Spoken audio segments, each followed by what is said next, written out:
Hi, I'm Amanda Morrall, Personal Finance Editor with Interest.co.nz, and I'm here today with Peter Neilson, who has joined us for another one of our double shot interviews. Welcome, Peter. Good afternoon.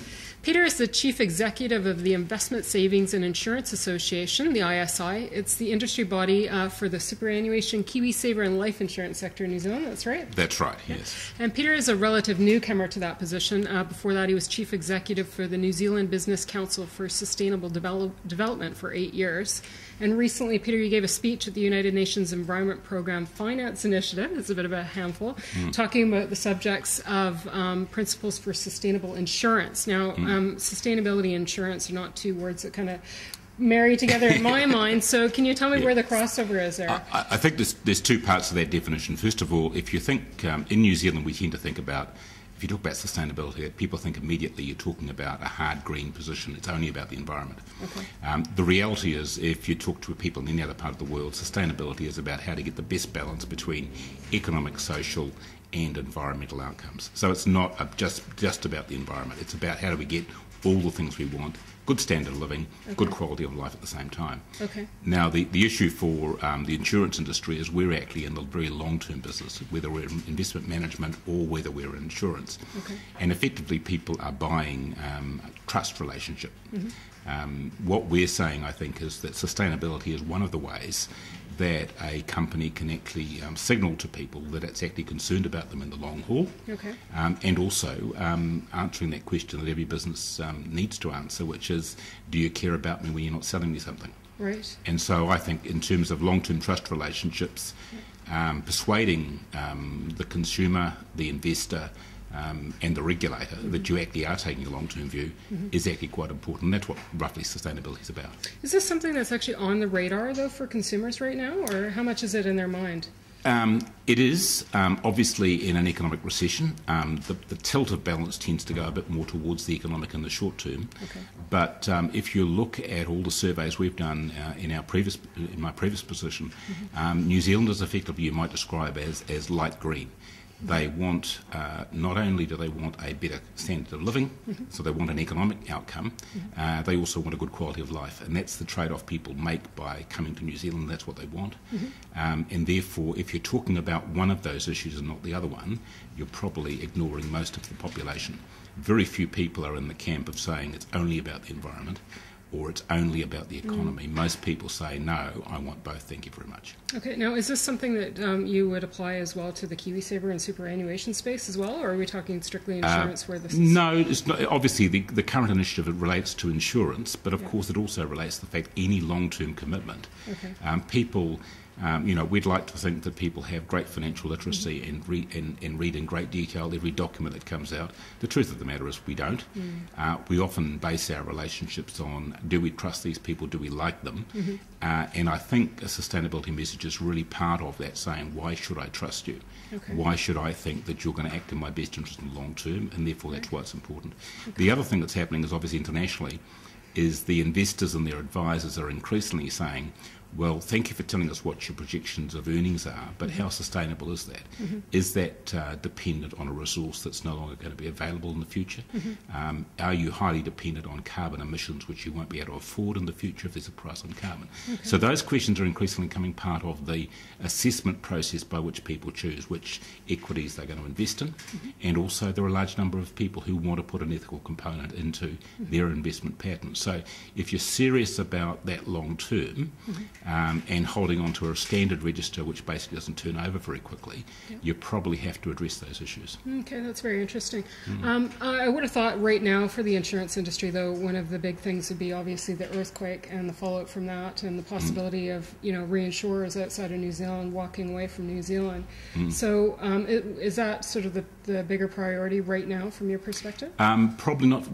I represent the people on the life side, and that's not so much the issue there, but obviously there is an issue internationally about, first of all, people do respond to recent events, so therefore when you have a large run on your capital, people start wanting to price that higher in terms of putting that at risk. Okay. So it's inevitable that there will be higher cost of reinsurance. Okay. But I think the other issue again is, do you take a long-term view? Are you planning for those issues, right.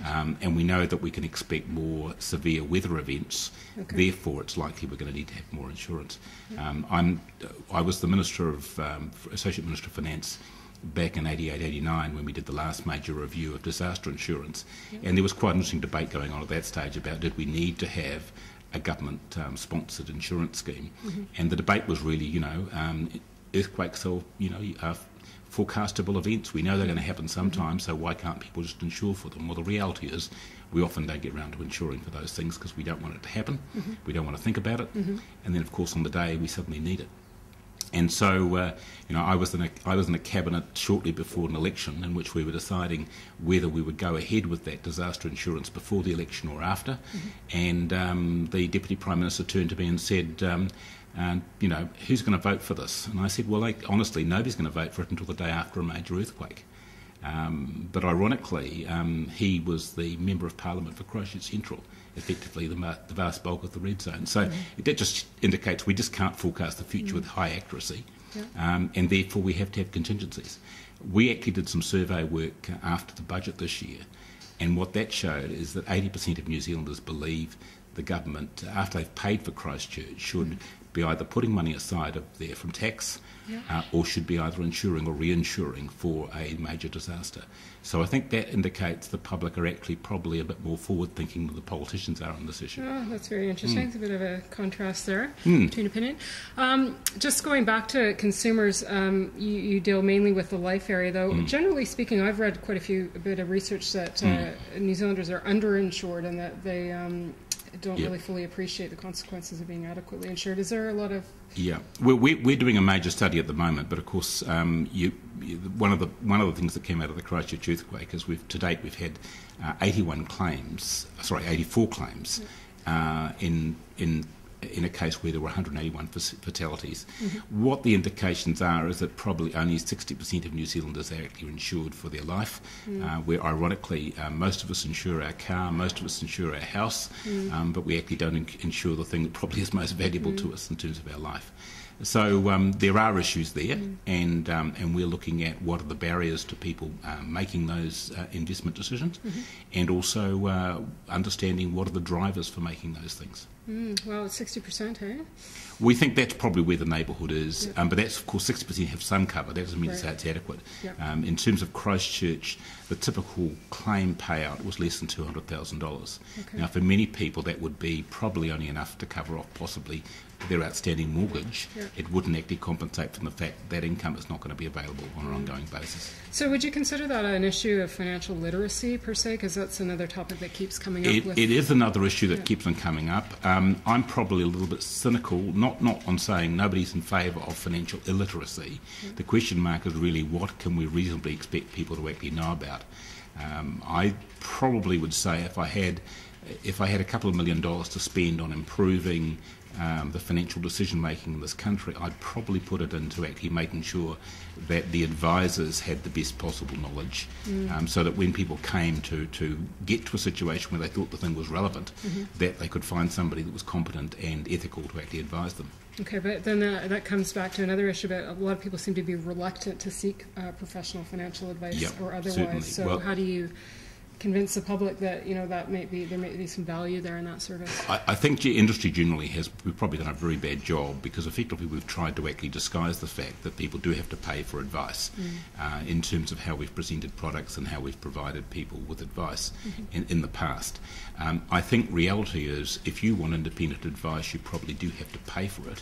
The challenge is how do you provide scalable advice that is not too expensive for most people. So, for example, if you were looking at KiwiSaver, why wouldn't you put into that a component that might be, for example, an hour or two consultation with an advisor to make sure that what you're getting is actually appropriate for your needs.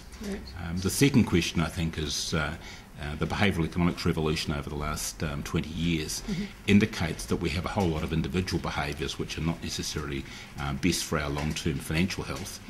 And I think people are going to have to start thinking in New Zealand about maybe do-it-yourself models of investment management don't necessarily work for everybody. And I think that we should think about giving people advice about when do you think you'll be able to do a good job on your own, and when do you need advice? When do you need to go and see somebody else? Right. Like, you know, most of us don't understand how a car works in reality, but we know if we put the key in and we put petrol on a regular basis, it works. And if it does fail, we know where to go and get it fixed. And I think we need to have that attitude, I think, in terms of financial advice. Okay, excellent. Well, that's probably a good point to end it there. Peter Neilson, thank you very much for joining us. Peter is the Chief Executive of the Investment Savings and Insurance Association, and I'm Amanda Morrall with Interest.co.nz.